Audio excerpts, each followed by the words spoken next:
السلام علیکم، نظر چوہان ایڈیسن نیو جرسی سے آپ کے ساتھ رابطے میں ایک آپ کو بہت ضروری خبر دینی ہے، جس وجہ سے آج مجھے دوسری دفعہ ویلاگ کرنا پڑا ہے۔ میرے جیسے لوگوں کے لیے تو وہ ویسے خوشخبری ہے، شاید ایلیٹ کے لیے وہ بڑی بری خبر ہو کہ امریکہ نے آخری تڑی بھی لگا دی ہے کہ پاکستان کو ڈیفالٹ میں لے جایا جائے گا، جیسے کہ سری لنکا کے حالات ہیں۔ تو یہ بہت اچھی بات ہے، جی ایچ کیو والے پریشان ہوں گے، ڈی ایچ اے والے پریشان ہوں گے۔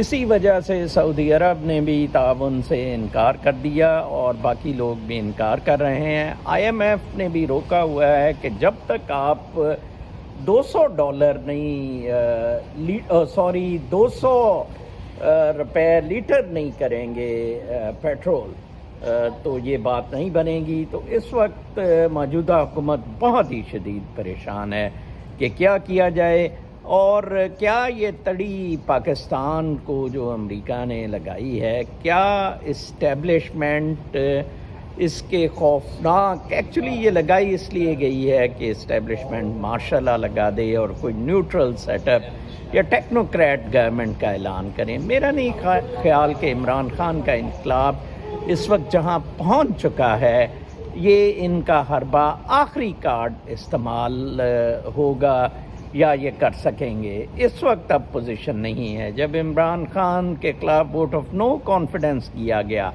تب ٹیکنوکریٹس کی گورنمنٹ بنگلہ دیش ماڈل کی لائی جا سکتی تھی، لیکن اب بہت مشکل ہے۔